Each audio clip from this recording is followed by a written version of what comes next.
One of the things that's always important to consider when we look at a given text of the Scripture is, where are we located? We'll see this in particular. That'll be one of the things I'll talk about with the Gospel of Mark. But are we located in a house, along the road, in a field, in a synagogue? Here we're told that we're in the temple. Well, how did Jesus get to the temple? Well, there you have to ask the geographical question, considering that Jesus' ministry mostly takes place in Galilee, which is maybe about 75, maybe 100 miles plus from Jerusalem in the north. Most of the ministry was located around the Lake of Galilee or the Sea of Galilee. Galilee was much more diverse than Jerusalem. It was the crossroads for the trade routes that would come down out of Syria through the Great Rift Valley to the Lake of Galilee and then down the Jordan River Valley. It was also the path that would lead over to the coastline once you got down to the Esdraelon Valley. So Galilee was more on the edge, if you will. It was on the edge of the authority of Jerusalem. The tribes of the north, going back to the ancient Israelite time, the tribes of the north said, look, we're tired of paying your taxes. We're tired of paying attention to you, king in Jerusalem, because we don't get much from it. Sounds familiar, doesn't it? And so they all separated. 10 of the 12 tribes went on their own way, and their kingship model was one of charismatic leader, where the kingship in Jerusalem was hereditary. And Jerusalem was, of course, located or centered on the worship, the temple, and the worship of God in the temple. In Judaism, you could only have one temple. You couldn't have multiple altars and multiple shrines. But by the time of Jesus, because of the influences of the Greco-Roman world, that the synagogues were beginning to replace worship in the temple. The synagogues were also more or less dominated by the Pharisees, if you will, where the Sadducees and priests would be located in Jerusalem. So there was quite a difference of audience, if you will, in Galilee compared to when we get to Jerusalem. But in the middle of that is the journey, and we heard that back a few weeks ago. On the way, Jesus asked the question, who do people say I am? And that took place at Caesarea Philippi, which is in the north. And then from that point on begins the journey towards Jerusalem. Today we end up in Jerusalem, and it's like, wow, that was really pretty quick how that happened. But in any event, what occurs, as I noted in the e-sojourner, is that what's occurred right before this text was the grand entry of Jesus into Jerusalem, the cleansing of the temple. So that what we miss is that events that take place, because the question about authority is related to those events. So otherwise we don't know. What are they asking about? Of course, the entry into Jerusalem will come up next year in Palm Sunday, and I'm not sure when the cleansing of the temple happens, depending upon which lectionary we're in. But in any event, we're in Jerusalem. And that's important, because now the conversation or the focus of Jesus' teaching and preaching is not to the broader general peasant class, if you will, of Galilee, but now to the leaders and the authorities of the temple and the leaders and authorities in Jerusalem. Which means that this conflict between Jesus and the vision that Jesus is teaching and preaching about the reign of God and the worldview of those in Jerusalem, the conflict between those two is going to become even more intense, if you will, and more focused on that world that Jerusalem and everything that Jerusalem represents, more focused on that. And it will begin as we move towards November, towards the end of November. it will focus, as the lectionary gets developed, less and less on this earthly realm and more on the future realm, the heavenly realm of God to come, which is a big theological imposition that Christians make upon the given text. But in any event, the question about authority rises. Now remember that Jesus' reputation precedes him to Jerusalem. In other words, there have been already months and months of gossip and months of heated discussion in the courts of the Sadducees and the Pharisees and the Sanhedrin of Israel. Much discussion and debate. Now you have to keep in mind that at the time of Jesus, there were probably many other rabbis who were also going around Galilee in particular, preaching and teaching, not too different from Jesus. There were also rabbis who were performing miracles. So in one sense, it's not unique to Jesus as to what we've seen in the gospel, but it was, like the leaders in Jerusalem would go, oh, well, that's Galilee. Remember how the phrase, what good could come out of Nazareth? Well, there already are prejudiced and biased against anything that happens outside of Jerusalem. Nothing good can come out of that area up there because we know what they're all about. They hardly are believers. And then to have any kind of converting with the Samaritans, as we know in the story as to what happens, that's even worse, right? So the conflict occurs now that the question arises. So let me ask this, first of all. When the question is asked, by what authority do you do this? What do you think is behind that kind of question?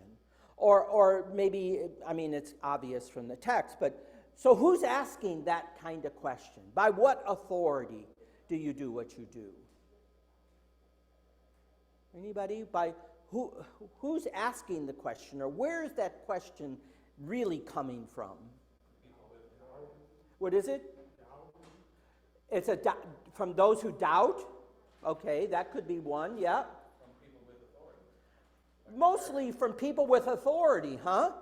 Because why? Because the perception of Jesus' preaching and teaching is a direct assault or a direct threat to their authority. Why do you think it's a direct threat to their authority? Should be easy.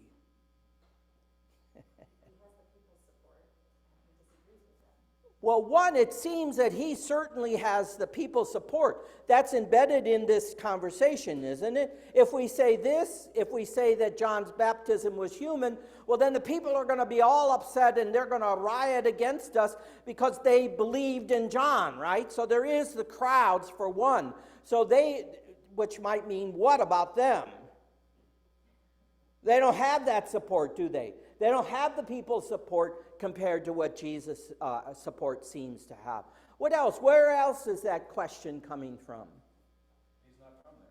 He's outside. Well, he's an outsider, isn't it? That he's from Galilee. He's a Galilean. That'll come up later in the Passion narrative.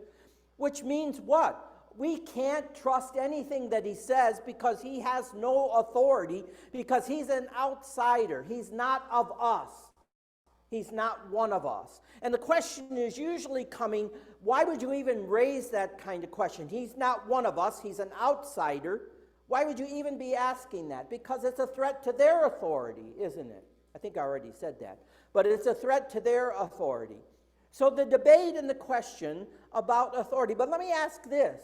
When you hear the word authority, what do you think of? Just off the top of your head. Don't think too hard. Don't overthink it. When you hear the word authority, what do you think of? Somebody has to be in charge, huh? Somebody is in charge. What else when you hear the word authority? What is it? Something, police. So what kind of authority do they have?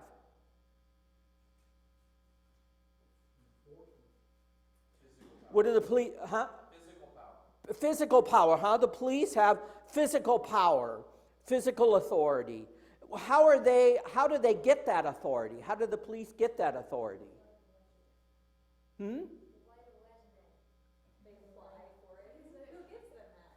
Who gives them that authority? The government does, right? So this is a question not only from a religious perspective, but it's also a political question, isn't it? That the police are authorized by the government to do what they do. To do what? What do they do? They enforce the norms. They enforce the laws of the land, huh? So in a way, it doesn't appear that Jesus is a threat to that, but it must be something that Jesus has done that is a direct threat to that kind of authority, that is authorized by the government to enforce the laws of the government. So something that Jesus has done has also been perceived as a threat to that authority. What has he done?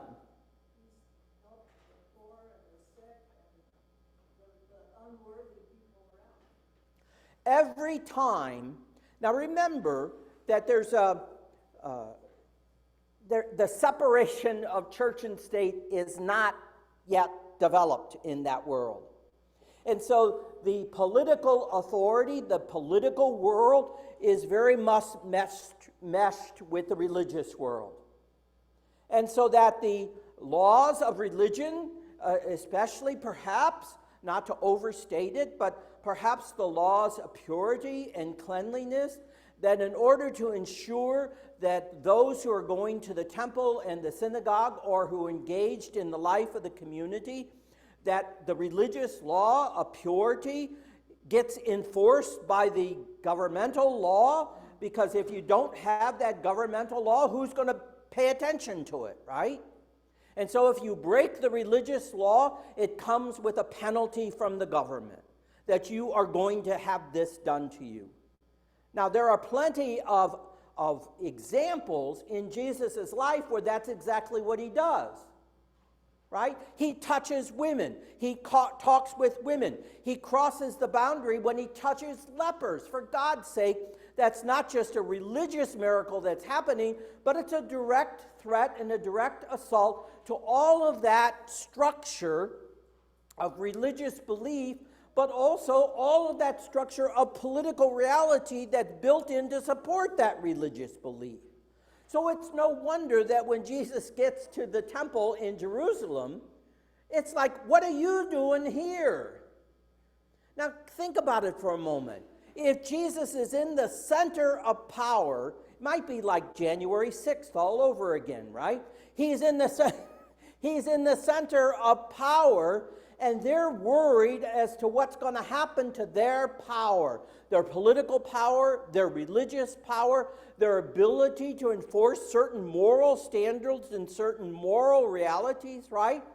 So Jesus is perceived as not just somebody who shows up on the Sabbath to worship and honor in the temple. He comes with that reputation that directly assaults, threatens, and endangers their hold on power and their ability to enforce what they believe to be the morals of the country and the laws of the country.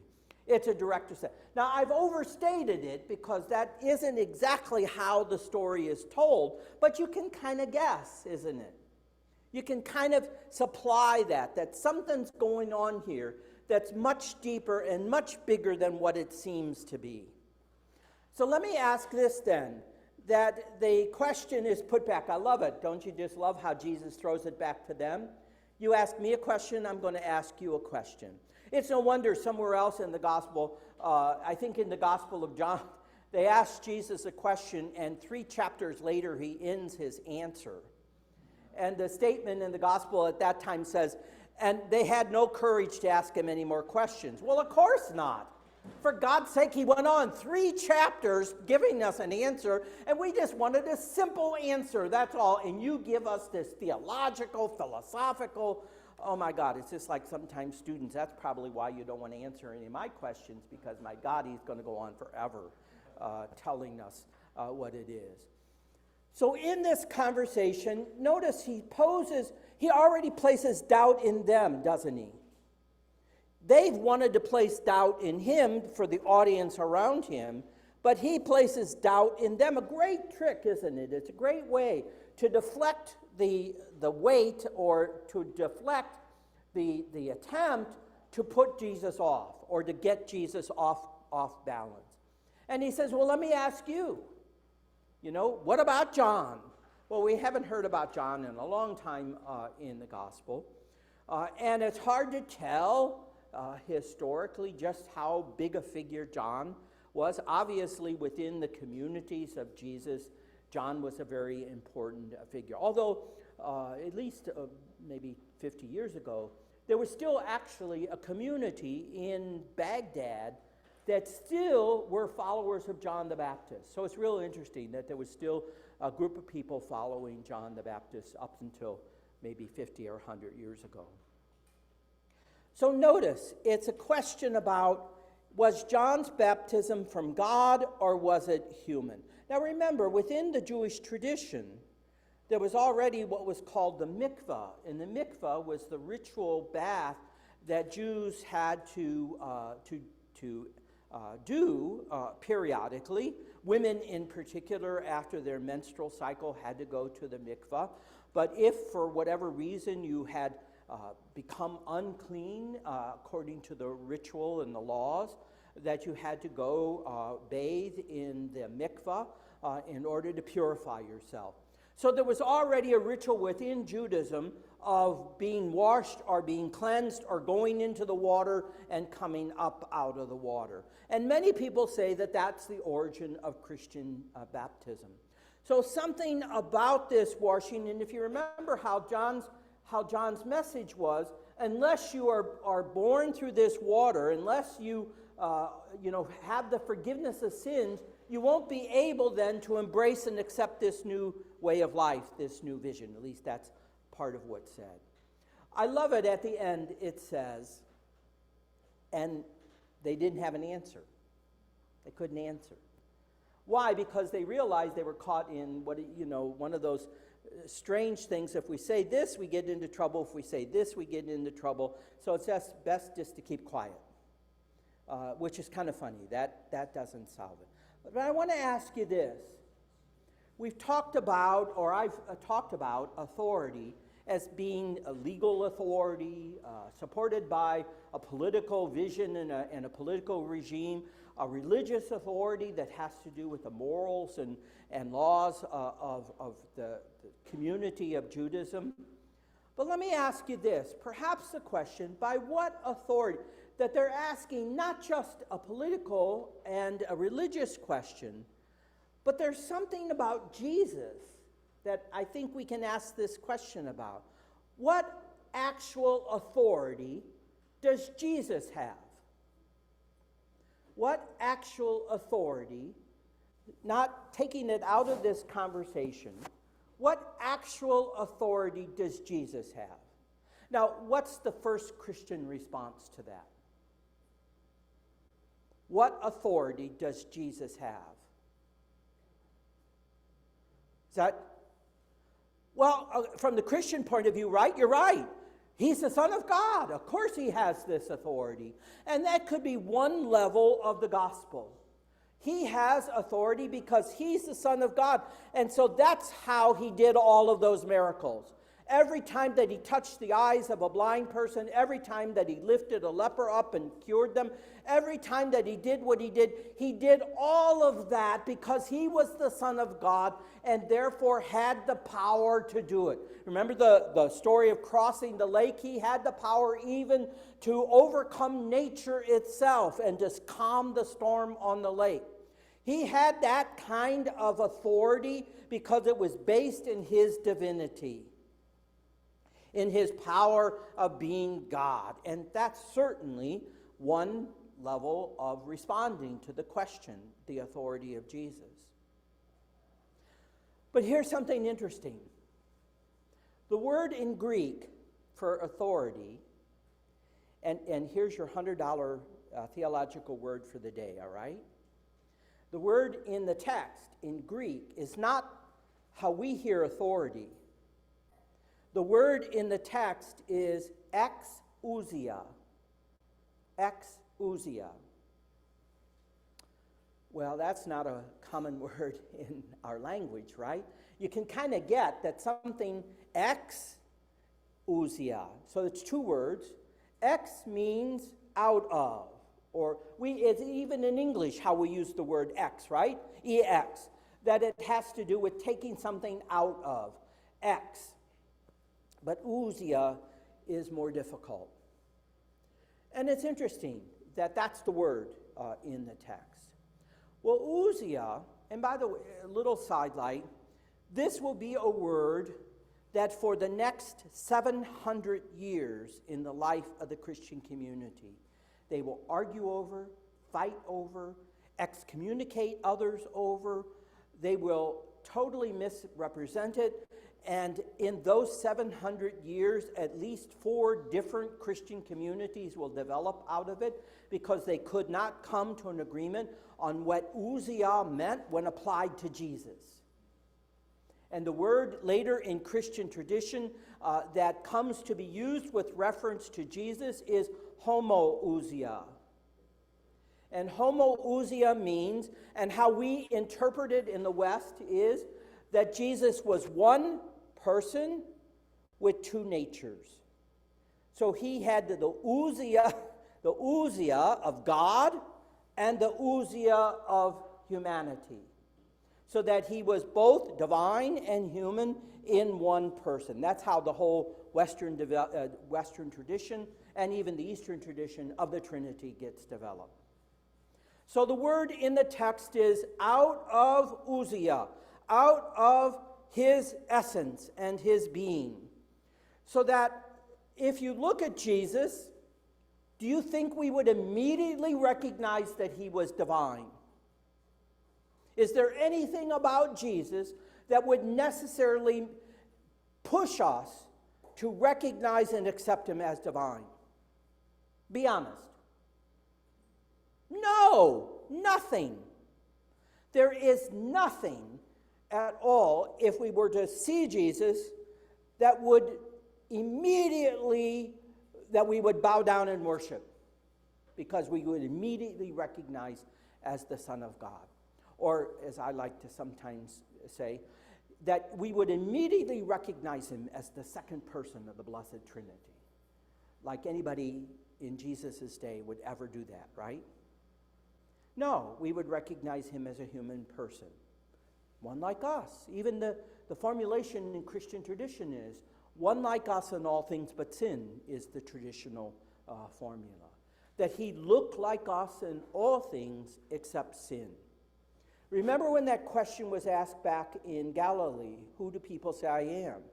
The first response was not, well, you are the Christ. You are the Son of the living God. The first response was, you are Elijah. In their memory, they knew who Elijah was. You are one of the prophets. You are Jeremiah. You are one of the prophets. So that the first response given to the question, who do you say I am, was not, you must be the Christ. That will be Peter's response. But only after they recognized him as being one of the prophets, like Elijah, like Moses. And you could add all the prophets into the discussion. So something about his ousia, his essence, his being, gave evidence to something other than divinity. Or did it? I'll put a question mark at the end of that. Perhaps this way. So let's go back, because I'm pushing you to see that embedded in this discussion, because it's about, look at the parable, that something about this story that Jesus adds on to this pushes us beyond the question of authority resting in some legal, political, religious power conferred on Jesus, or that Jesus is ordained and therefore has a position in the community, and because he